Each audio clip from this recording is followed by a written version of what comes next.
Bien, ¿tenéis alguna pregunta de lo que hemos visto esta mañana? ¿Algo que queráis que repitamos o algo? Bien, pues nos estábamos analizando el amplificador en configuración emisor común y estábamos viendo el efecto que tenían cada uno de los condensadores sobre la función de transferencia de ese amplificador. Habíamos visto el efecto del condensador de emisor. Terminamos la clase viendo el efecto del condensador de base y ahora lo que vamos a ver es el efecto del condensador de colector, que es el que aparece ahí. Fijaros que, como siempre, eh, los otros dos condensadores los estamos cortocircuitando. Estamos cortocircuitando aquí el emisor, ya lo tenemos en este lado, y por otro lado el condensador de base lo teníamos aquí en esta zona que estoy marcando en rojo. Esos dos condensadores los estamos cortocircuitando y estamos viendo solo el efecto de uno de ellos. En concreto, vamos a ver ahora el de colector. Para analizar esto, también veis que la parte de la etapa de salida está completamente separada de la etapa de la entrada, porque aquí tenemos un cortocircuito que va esto a masa. Entonces, la única relación es a través del VPI, ¿no?, de la fuente dependiente. Para simplificar, se puede analizar este circuito ya sin más. Lo que pasa es que todavía se puede simplificar más, porque aquí podríamos hacer un análisis de un divisor de corriente. La corriente que viene por aquí es la suma de estas dos contribuciones, que es lo mismo que hicimos, me parece que ayer hicimos cuando utilizamos el divisor de corriente. Pero, mira, ¿por qué no hacemos uso del teorema de Thevenin y de Norton, que nos dice que esa fuente, o eso que tenemos ahí marcado con un círculo, que es una fuente de corriente en paralelo con una resistencia, ¿por qué no calculamos el equivalente Thevenin? Y ponemos una fuente de tensión en serie con una resistencia y tenemos un divisor de tensión. Normalmente siempre es más cómodo trabajar con divisores de tensión que no con divisores de corriente. Bueno, pues vamos a hacer eso. Simplemente vamos a calcular el Thevenin al círculo que tenemos ahí, al circuito que tenemos marcado por el círculo. La fuente Thevenin de tensión, pues simplemente la fuente de corriente, la corriente por la resistencia. Y por otro lado, lo que pasa es que aquí tendría que ir con un signo menos, porque la tensión Thevenin es la tensión que hay en los extremos de esta resistencia, de aquí a aquí, cambiado, dejando abierto la salida. Y entonces la corriente que va de abajo a arriba es menos G sub M por VPI, multiplicado por RC nos da la tensión. Entonces ahí falta un signo menos, ¿eh? Aquí tenéis un signo menos. Y por otro lado, la resistencia Thevenin, pues simplemente la resistencia que sea entre estos dos puntos, dejando abierto el resto, anulando las fuentes que tengamos aquí, anulando una fuente de corriente, dejándola abierta, por lo tanto tenemos la RC. Bien, entonces nos queda este circuito que estáis viendo aquí y ya la tensión de salida. La tensión de salida no es ni más ni menos que aplicar este divisor de tensión, resistencia RL dividido por la suma de RL, impedancia del condensador, más la impedancia de la resistencia RC, y todo multiplicado por esta tensión. Con lo cual tendríamos este valor, que de nuevo aquí me falta un signo menos. Aquí falta el signo menos, porque si no, tenemos que tener una inversión, ¿eh? Es decir, esta configuración de emisor común tenemos una inversión. ¿Qué más cosas? Pues fijaros, estoy relacionando la tensión de salida con VPI. El VPI lo que tenemos justamente en esta resistencia, en la resistencia RPI. Aquí tenemos un divisor de tensión con resistencia. Esto es trivial, ya. Simplemente el paralelo RB-RPi dividido por el mismo paralelo más RSIG. Y todo multiplicado por el VSIG. Pues ahí lo tenéis. Y ya lo único que tenéis que hacer es simplemente sustituir la expresión de abajo en la de arriba y ya tenemos la relación entre la salida y la entrada. Y hacéis esto y también multiplicáis arriba y abajo por SCC y por RL más RC, multiplicando arriba y abajo por RL más RC y por SCC, os queda esta expresión que tenéis aquí. Así que volvemos a repetir lo mismo que hemos hecho pues ya 3 veces o 4 a lo largo de estos 2 días. Siempre la idea es poner un cociente de polinomios. Y sobre todo cociente de productos de monomios. En este caso nada más que tenemos un monomio en el numerador y un monomio en el denominador. ¿Qué vemos aquí? Aquí sí ya tenemos bien el signo que se me había comido yo antes. Porque de nuevo, este término no es ni más ni menos que la ganancia a frecuencia intermedia de la configuración emisor común. Lo que habíamos visto en componentes. Fijaros que RC por RL partido de RC más RL es el paralelo de RC-RL. Aquí podemos definir la frecuencia de normalización como la inversa de CC por la suma RC más RL y ponerlo esto de forma más compacta, pues como hemos visto en los casos anteriores con los otros dos condensadores, siempre la SUM y un filtro paso alto de frecuencia de corte, en este caso W3, que toma este valor. Y todos lo hemos visto que tiene una expresión similar. Lo único que varía va a ser la frecuencia de corte. Y lo único que varía también es que el cero, que en el caso del efecto de la corriente, de la capacidad de colector, condensador de colector y el condensador de base, hemos visto que teníamos un cero en el origen y cuando teníamos el efecto del condensador de emisor, cuando aparecía la resistencia en paralelo, ahí nos aparecía un cero a frecuencia distinta de cero, era la diferencia. Bien, resumen. Pues el resumen lo tenemos aquí. El efecto del condensador de emisor, en esta configuración con resistencia de emisor, lo que acabo de decir. Esta era la función de transferencia que nos ha salido, la de arriba. Repito, fijaros que aquí nos sale un cero a frecuencias distintas de cero. Este es el efecto del condensador de base, a su m por el filtro paso alto de primer orden, y con el colector pues tenemos lo mismo, a su m por otro filtro de paso alta de primer orden con otra frecuencia de normalización o de corte distinta. ¿Quién suele dominar? ¿O quién suele ser la mayor? Pues normalmente va a ser el W2. Normalmente W2 va a ser dominante.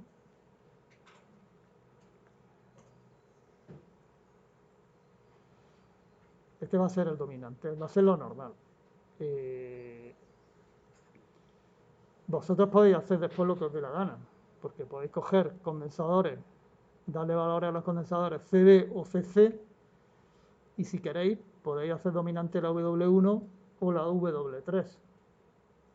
Pero hacer la dominante no tiene sentido, dominante es hacerla cada vez más grande, y si la haces cada vez más grande significa que el ancho de banda de tu amplificador cada vez va a ser más pequeño. Entonces realmente no tiene mucho sentido, ¿no?, que aumentéis esas frecuencias. Siempre lo interesante es que hacer todas estas frecuencias lo más pequeñas posibles, porque a mí lo que me interesa es que el ancho de banda de mi amplificador sea lo más grande posible. Es decir, tener frecuencias de corte inferiores lo más pequeñas posible y frecuencias de corte superiores, que no las hemos visto todavía, lo más grande posible. Entonces, como conseguirse, se puede conseguir. Bien, ahora, esto es lo que hemos visto analizando cada uno de los condensadores por separado y cortocircuitando los otros dos. Os he dicho si lo hacemos de forma exacta con los tres, esto es un cuento inacabable. Se puede terminar, pero podéis tirar por 2 días. En llegar a una expresión y sería un chorizo enorme donde no vamos a sacar nada en claro. Sí, lo puedes meter, lo puedes simular, para eso están los ordenadores y te saldría pues, una función de transferencia. Para eso está Spice. Para eso está Spice. Para resolver ese problema exacto lo tenemos en Spice. Ahora, si ya sabemos que cada uno de los condensadores se comporta de esta manera, ¿alguien podría, o atreveríais vosotros a proponer una función de transferencia, vamos a llamarla semi-exacta, en función del resultado que acabamos de ver? En función de este resultado, ¿alguien se atrevería a decir, pues yo creo que la función de transferencia de este circuito de abajo, donde tenemos los 3 condensadores, sería ¿de qué forma?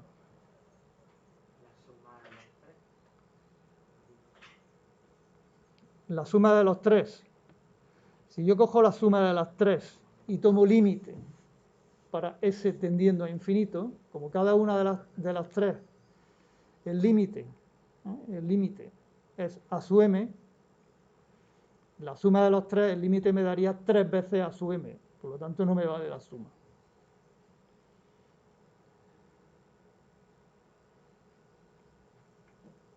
Venga, ideas. Bueno, hay un compañero que se ha lanzado,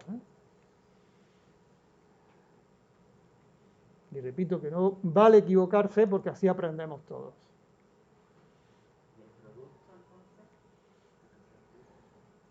El producto tal cual de las 3, una por otra, si tomamos límite, ¿qué saldría?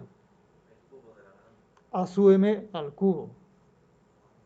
Sí, los otros sí, porque cada uno tiene las otras contribuciones, cada uno el límite tendiendo a infinito, es 1, 1 y 1. Todos tienen límite 1 tendiendo a infinito, con lo cual si multiplica 1 por 1 por 1 va a salir 1, ahí no hay problema, pero como tú me multiplicas los 3, me sale A sub m al cubo. Venga, que ya nos vamos acercando. Puedes coger y aproximarlo a que sea la de V2, como es dominante de esa frecuencia. Bueno, por eso no lo sabemos, eso lo digo yo porque... Pero si tú de partida no lo... O puedes decir, venga, y si V1 es la dominante, o si V... porque W3 lo puedo hacer dominante. Ten en cuenta que, fíjate, con que yo me coja con una capacidad del condensador pequeña, esto CC lo pongo yo. Esa capacidad la pongo yo, la cojo del cajón y puedo poner la que me dé la gana. Puedo poner la más pequeña que tenga ahí en el cajón del laboratorio, con lo cual el W3 me lo puedo hacer dominante, y yo lo podría hacer. Yo le digo algo que se aproxime a la realidad. No estamos viendo una aproximación, o estoy pidiendo no una aproximación, que bueno, que si tuviéramos una dominante, pues está claro, dice, pues cojo la dominante. Si W3 es la dominante, pues la aproximación sería esta. Si la W1 la hago dominante, la aproximación sería esta. Y si el dominante es W2, la aproximación sería esta. Yo lo que digo es algo que se aproxime más todavía a la realidad. Juntando los ceros y los polos de cada...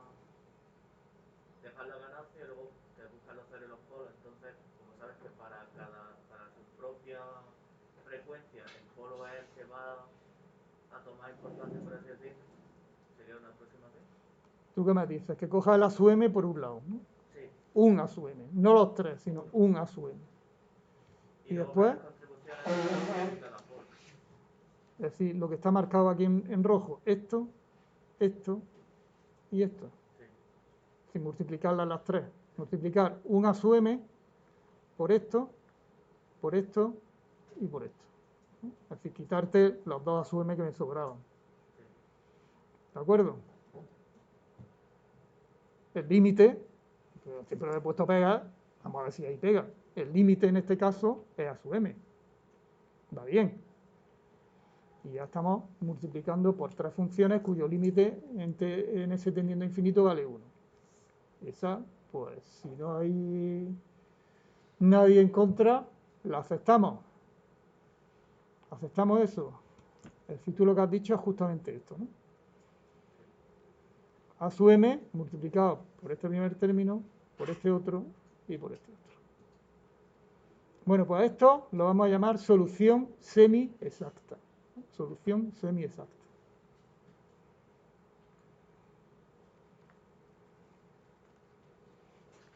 Porque no es exacta, nos la acabamos de inventar y me la habéis sacado vosotros mismos, no lo he dicho yo, ¿eh? Yo he ido guiando, pero al final habéis sido vosotros mismos los que lo habéis propuesto.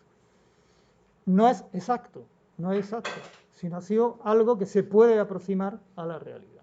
O sea, ¿cómo sabemos nosotros si esta propuesta es buena o no es buena?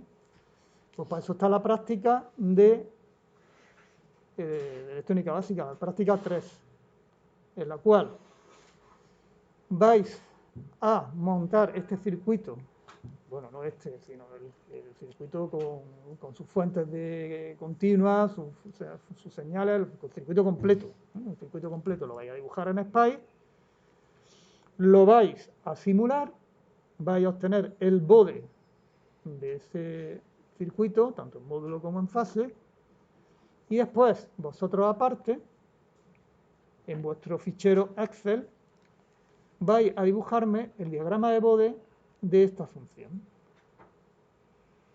Lo vais a representar. Y después vais a importar los datos de SPICE, del bode de SPICE, lo vais a llevar a Excel y vais a comprobar uno encima de otro, si la solución semi-exacta se aproxima o cómo de buena es con respecto a la solución exacta que es la que te da SPICE, porque SPICE te lo coge entero. Ahí sí él te coge todos los condensadores a la vez. Y para eso tenemos esa herramienta para hacerla trabajar. Ese es el momento de utilizar SPICE, utilizar nuestras herramientas, nuestras propuestas y ver si nos estamos equivocando. Entonces ese va a ser objetivo de la práctica y entonces cuando vayamos allá al laboratorio, pues eso será una de las cosas que queramos ver. A ver si me habéis hecho esa comparación. Y repito, siempre en la misma gráfica, no una aquí y la otra aquí. No, si se parecen, no, por la junta. Para que tú veas si realmente se parecen o no. Cuando las pongas juntas y las hagas tú en tu casa y veas que están prácticamente idénticas, habrá unas diferencias mínimas, pues diré, estoy haciendo bien la práctica. Si me la pones una aquí y me la pones otra aquí, no sabes si lo estás haciendo bien, ¿no? Hasta que tú las juntes, ¿no? Y eso es lo que queremos ver. Bien, esta es la expresión en el caso que tengamos aquí esta resistencia de emisor. Si no hubiéramos tenido aquí la resistencia de emisor, si hubiéramos polarizado el amplificador con una fuente de corriente, que era la otra opción, acordaros, le voy a poner con otro color, acordaros que la expresión, el efecto del condensador de emisor era de la forma A sub m, ese partido W2, este es el prima, este era W2, prima lo hemos llamado, y el otro era ese partido W2 más 1. Recordad que la otra opción, sin R o con R tendiendo a infinito, lo que nos salía para el efecto del condensador de emisor era eso. No había cero, o había un cero en frecuencia cero, no a frecuencias distintas de cero. Entonces, lo único que tendríais que hacer es sustituir, en vez de este término, lo sustituiríais por este otro término. Es decir, los tres términos son iguales, de la forma filtro paso alto de primer orden, de frecuencia de corte, pues omega 1, omega 2 y omega 3. ¿De acuerdo? Ese sería lo que tendríais que hacer en el caso de utilizar la fuente de corriente como elemento de polarización y no la resistencia. Lo que pasa es que eso no lo vais a montar en el laboratorio.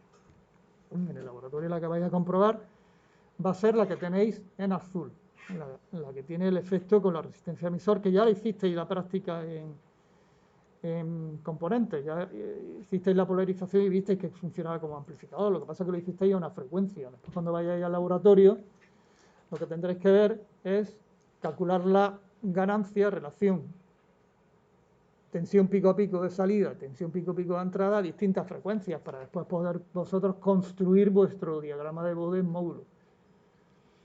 Y también simultáneamente pintarlo sobre la gráfica que tenéis en Excel. Entonces en Excel tendréis el exacto de Spice, el semi-exacto, que lo tenéis que hacer de forma teórica en Excel. Y después, cuando vayáis al laboratorio y empecéis a poner el Bode, pues lo hacéis de forma automática, que os vayáis pintando los resultados experimentales sobre esa misma gráfica, y las tres tienen que coincidir.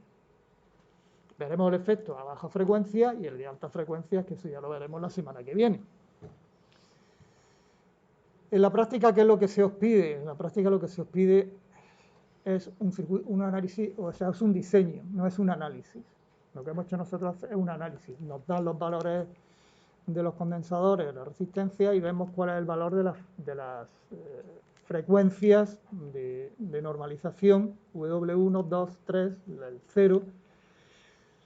En la práctica lo que se os pide es que encontréis los valores de los condensadores para que se obtengan unas determinadas frecuencias W1, W2, WZ y W3. Hacer un diseño, o sea, un diseño, no un análisis, un diseño. Tenéis que encontrar los valores de los condensadores que tenéis que vosotros poner en vuestro circuito.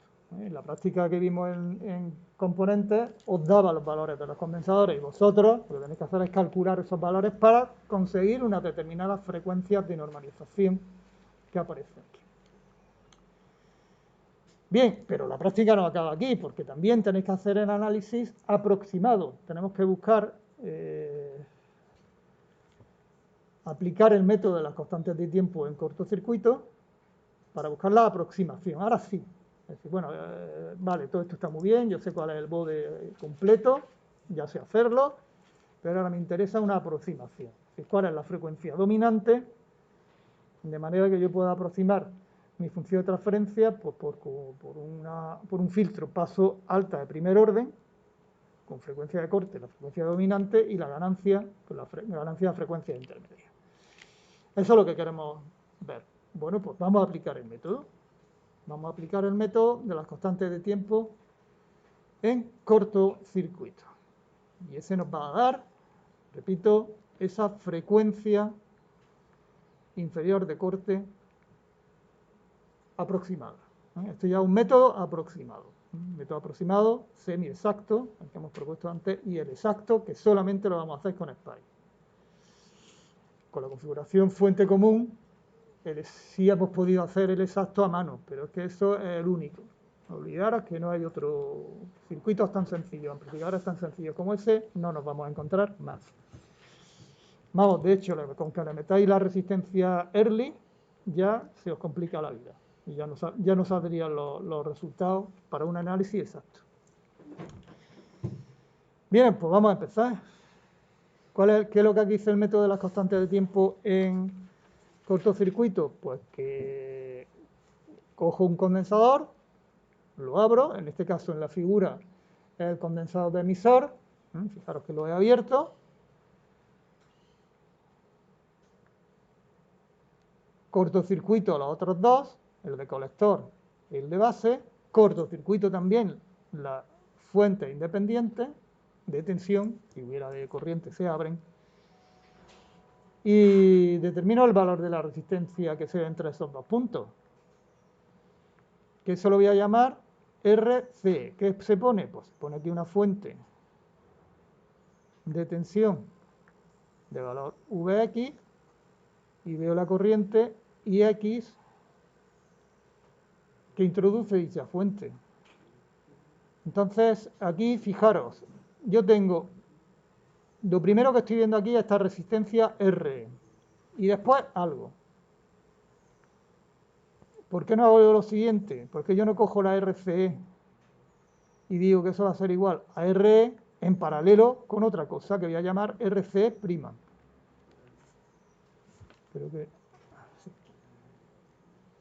Entonces, RCE', ¿qué es? Pues simplemente la resistencia que se ve entre estas dos terminales quitando la resistencia de emisor. Entonces esto lo voy a quitar, simplemente lo quito, lo borro y hago ese cálculo. Entonces tendremos que la RC' será Vx partido la X con RE tendiendo a infinito. Bueno, pues vamos a hacer aquí las operaciones. Esto es como la resistencia de salida que hemos visto en componentes. Pues simplemente, ¿qué es lo que tengo que ver? Pues la IX, ¿quién es? La IX, fijaros que sube por aquí y se bifurca en,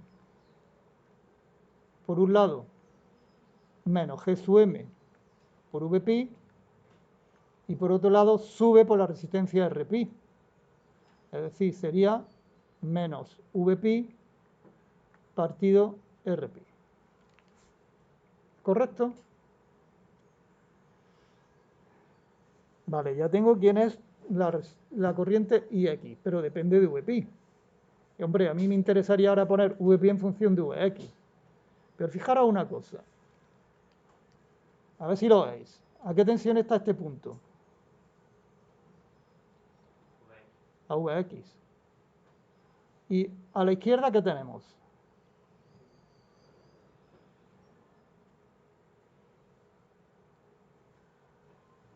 Si lo pongo yo de esta manera, a ver.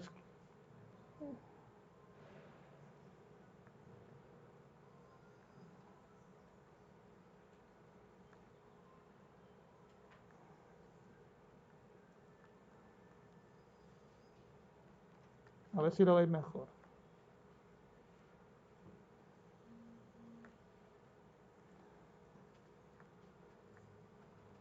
¿Qué tenemos ahí? Un divisor de tensión. ¿Me podéis decir cuánto vale Vpi en función de Vx?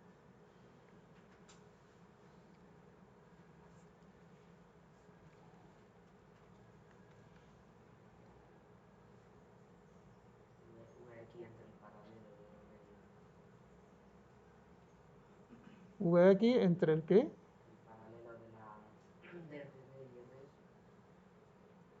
Por Rpi. Si tú me haces eso, si tú me haces esto, me estás en una corriente. Me estás diciendo que la tensión es igual a una corriente. Eso no es la expresión de un divisor de tensión.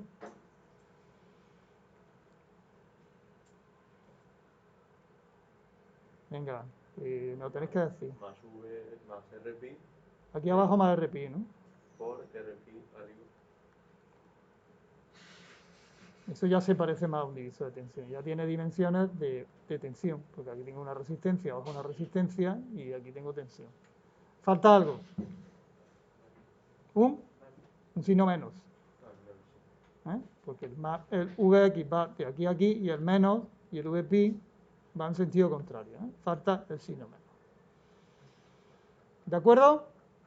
¿Lo tenéis claro? Pues ya está. Simplemente ahora donde ponga Vpi lo sustituyo aquí arriba y ya tengo la relación entre Vx e I sub x. Y por lo tanto el resultado es este que estáis viendo aquí. Ya pongo el completo. La RC es R en paralelo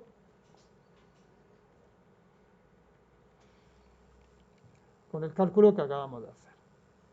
Y entonces, curiosamente, eso que está entre corchetes, en la clase de por la mañana lo habíamos definido como la R alfa. Y curiosamente me está saliendo que esta RC es el paralelo de R y R alfa. Y por lo tanto, la constante de tiempo, tau, vamos a llamarla tau C, pues será 1 partido C sub E por R paralelo con R alfa. Perdón, inversa. Esta es sin inversa. Ese sería mi constante de tiempo. Dice, si la inversa de esa constante de tiempo es lo que era la W2', ¿no era la W2'? Nos está saliendo igual, es lo mismo. Vamos a seguir. Vamos a coger ahora el efecto de el condensador o la constante de tiempo asociada al condensador de base. Se anulan los otros dos, se cortocircuitan, anularlo no, en este caso se cortocircuitan los condensadores Se anula la fuente independiente y nada, pues vamos a ver qué resistencia vemos por aquí, entre estos dos puntos ahora. Fijaros una cosa, yo muchas veces me encuentro en los exámenes y me dicen, me pongo aquí una fuente, veo la corriente que circula, hago el análisis, pero en estas cosas no me lo hagáis, porque esto lo habéis visto en electrotecnia, para calcular la resistencia equivalente. Si aquí tenéis nada más que resistencia, fijaros, porque esto va cortocircuitado a masa. Entre este punto y este solamente hay resistencia, solamente hay resistencia. Entonces no me hagáis ninguna, pongo una fuente ahora a la corriente, hace un análisis simplemente de series paralelos, porque es que aquí lo único que se ve son la resistencia RC y el paralelo RP con RB. Por lo tanto, RCB, ¿cuánto saldría en este caso? Venga, decírmelo. RP entre el paralelo con RB. RP entre el paralelo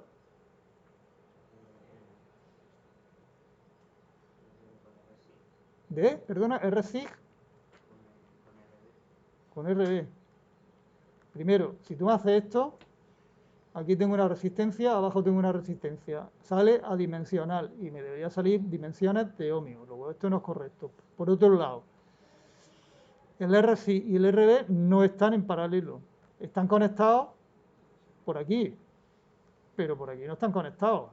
Aquí entre medias tengo esta fuente. No están conectados en serie. O sea, no están conectados en paralelo. Por lo tanto, eso no es correcto. Borramos. Venga, otra solución. RB paralelo con RP y lo que salga más RC.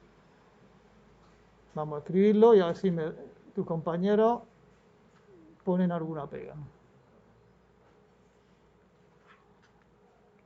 Ya sale una resistencia y es RSI, que está en serie con el paralelo de RP y RB. ¿Correcto? ¿Todo el mundo de acuerdo? Pues ya tenemos la constante de tiempo segunda, que es la CB por RSIG más RB paralelo con RP. Digo, escucha, si esta era la inversa de la otra constante de tiempo que me salía, no sé, me parece que era llamado W1, que también coincide. Vamos a la última. Ahora, resistencia que se ve entre estos dos puntos, o impedancia, impedancia. Bueno, resistencia, no hay que resistencia porque aquí son elementos resistivos.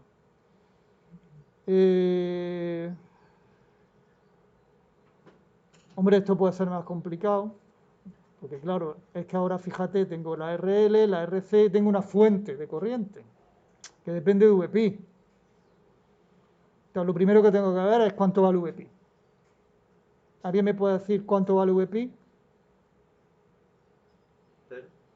Cero.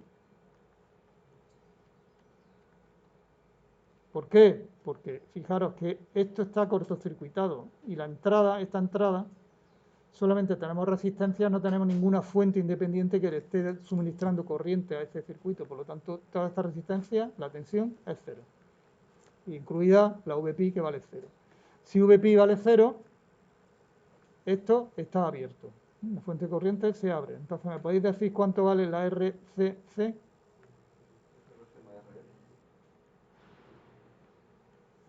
La serie, porque están en serie. Aunque lo veis aquí muchas veces, vosotros es que están en paralelo, porque veis dos cosas que en paralelo. Una cosa son líneas paralelas, en geometría, dos rectas paralelas. Esas son dos rectas paralelas. Sí, podría dibujar dos rectas paralelas. Que sí, que en geometría estas son dos rectas paralelas, pero en electrónica esto no está en paralelo. Esto está en serie. No distinguir entre lo que es la geometría de matemáticas y el concepto de paralelo y serie en electrónica o en teoría de circuitos. Estos no están en paralelo, por mucho que estén así, las dos resistencias. Eso está en serie, porque están unidas por un lado, pero por el otro no están unidas. Y ponemos nuestra fuente y pasa una corriente por aquí, y esto no está, está todo en serie, ¿eh? Está en serie.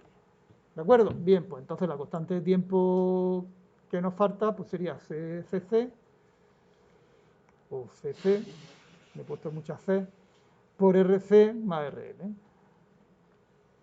Y por lo tanto, la frecuencia de corte, la frecuencia inferior de corte, pues sería, esto lo tengo escrito, pues simplemente 1 partido CC por RC más RL, más 1 partido CB por R sig más RB paralelo RP, más la otra que la tenemos aquí arriba, que era C por R.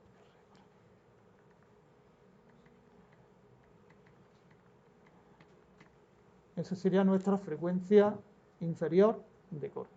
Y esto es una aproximación, esa es nuestra aproximación. Entonces yo diría, para frecuencias superiores a esta frecuencia superior de corte, la función de transferencia aproximada de este circuito es A sub m, S partido WL, S partido WL más 1, donde el WL se pone como la suma de cada una de las tres frecuencias individuales que me han salido en este proceso. Y esta es mi función de transferencia aproximada. Y tiene ese rango de validez. Tiene ese rango de validez. Por encima de la frecuencia de corte. Por debajo no. Porque por debajo tenemos otra cosa muy rara. Hay ceros, tenemos más polos. Y eso pues cambiará, ya lo veréis. Eso es lo que me tenéis que hacer. Tenéis que dibujar ese diagrama de Bode completo. Y ver qué pasa a baja frecuencia y bien dibujarme esto y comprobar que esto, para frecuencias superiores a la WL, es clavado. Dices que la exacta, la semiexacta y la aproximada, a partir de WL, va todo perfectamente. Eso es lo que tenéis que comprobar. Entonces, otro más al gráfico de Excel que tenéis que poner. Eso van cuatro cosas. Semiexacta. Exacta de SPICE, la aproximada y los datos experimentales, que es lo que tenéis que ver en el laboratorio. Esas 4 cosas tienen que ir perfectamente una encima de otra, salvo la parte de baja frecuencia, que ahí es donde habrá las diferencias, ¿no?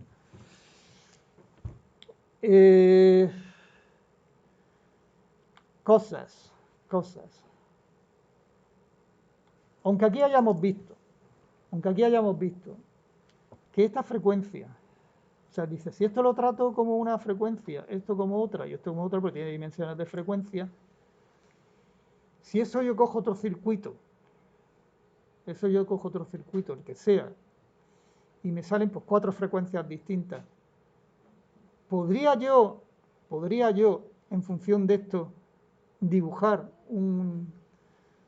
imaginaros que salen 4 frecuencias, W1 hasta 4. Dice, ¿podría yo hacer lo siguiente? Inventarme una función de transferencia que fuera así, W1 más 1, S partido W2 más 1, S partido W3 más 1, me falta espacio, bueno, lo pongo por ahí abajo. S partido W4 más 1 y arriba tendría que poner también S partido W1, S partido W2, S partido W3, S partido W4. ¿Podría hacer yo esto? Pues no. Esto solo es una casualidad. Esto es solo una casualidad. En este circuito ha dado la casualidad que esta coincide con W1, esta coincidía con W2' y este coincidía con W3. Pero esta es una casualidad. ¿Por qué? Porque la forma de calcular, nos vamos a este por ejemplo, en la forma de calcular la W2', W1 y W3, ¿cómo ha sido? Pues ha sido coger un condensador y cortocircuitar los otros dos. Coger otro condensador, cortocircuitar los otros dos. Coger otro condensador, cortocircuitar los otros dos. Entonces, claro, es que estoy haciendo lo mismo que la constante de tiempo en cortocircuito. Cojo un condensador y cortocircuito los otros dos. Pues claro, me va a salir esas mismas componentes. Pero, repito, es que esta es la semi-exacta, es que es una proposición, es una semi-exacta, que después veréis que cuando lo comparéis con SPICE no va a ser exactamente igual. Hay unas pequeñas diferencias, por lo tanto, esa no va a ser la solución real, será otra. Que se aproxime, sí, pero será otra diferente. Entonces, no intentéis hacer esa propuesta. El método aproximado lo que nos dice es esto. Si tenéis esta función de transferencia que estamos aquí marcando. Lo único que te permite es calcular esta frecuencia inferior de corte. Ya está. No, pero es que yo aquí he obtenido estas individuales. Olvídate. Olvídate. Que esto, la aproximada es esta. Filtro, paso alto, de primer orden. Ya está. Es que aquí da la casualidad que en el otro está, pero en el otro que no extrapoléis. No hay norma de algo que realmente no es norma. Porque de hecho hay otros circuitos que vamos a ver a lo largo de la asignatura que son bastante más complejos y ahí sí que es verdad que no coincide absolutamente para nada. Te van a salir eso, a lo mejor 4 constantes de tiempo y después no tiene nada que ver con la realidad, con el valor exacto, que eso es lo único que se sabe, es con SPICE. Más cosas que tenemos que ver aquí. Me estoy enrollando demasiado. Inspección de cero. Hemos visto con este método, hemos propuesto una función de esta forma.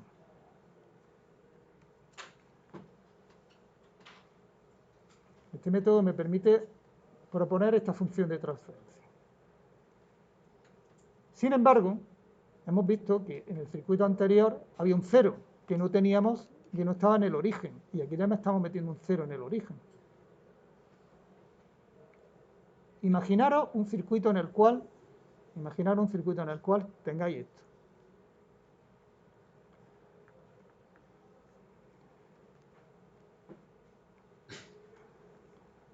Vamos a dibujar el bode y vamos a suponer que WZ es mayor que W2. Vamos a dibujar el bode de el módulo de esta función de transferencia. Bueno, pues yo haría lo siguiente. Digo, bueno, si WZ lo tengo aquí, el W2 es menor, pues lo pongo por aquí. Y aquí tengo, pues, contribución del polo, ya sabéis que es esta. Contribución del cero, esta. Estos son 20, menos 20 decibelios década. Y estos son más 20 decibelios década. Vamos a suponer que A sub m es igual a 1, para no complicar el dibujo. Si sumamos,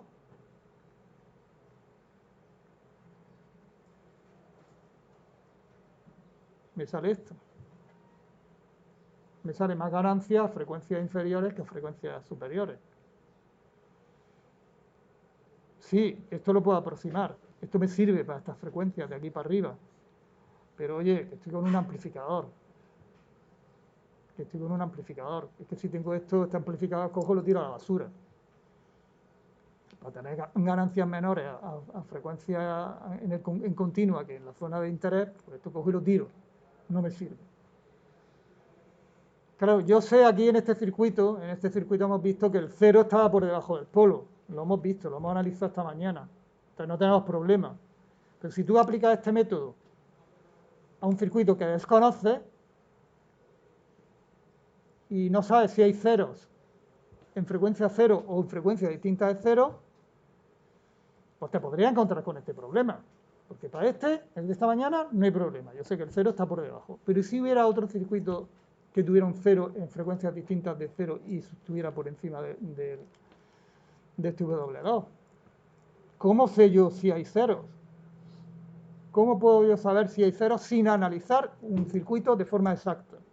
Pues hay un método de inspección de cero. Y el método de inspección de cero dice lo siguiente. Es buscar la frecuencia o buscar los valores de S que hacen T de S igual a cero. Fijaros que esto es una herramienta matemática, esto es una función compleja, esto no vaya a hacer, que T sub S sea cero no significa que la tensión de salida real se haga cero. Porque es un número complejo. Yo no he visto nunca un complejo por la calle, nunca. Yo he visto siempre cosas reales. Y entonces esto es un formalismo. El formalismo de los complejos es para facilitar las cosas y después sacar el valor real. Pero tenemos ese problema, que puede ocurrir que haya ceros a frecuencias distintas de cero. Entonces, ¿cómo se buscan los ceros? Pues los ceros se buscan de la siguiente forma. Dice, vamos a suponer que voy a hacer cero las salidas. Fijaros, aquí estamos ya conceptos de impedancia, ¿eh? Aquí no estamos trabajando conceptos de impedancia. Yo puedo hacer cero la salida, pues si por ejemplo esta corriente I3DS se hace cero, o si por ejemplo por aquí la I sub 2 la hago cero, o si la I sub 1, que es la corriente que viene por aquí, la hago cero. Si I3 es igual a cero, ¿eso cuándo ocurre? Pues cuando este condensador no deja pasar la corriente. ¿Cuándo un condensador no deja pasar corriente? ¿A qué frecuencia?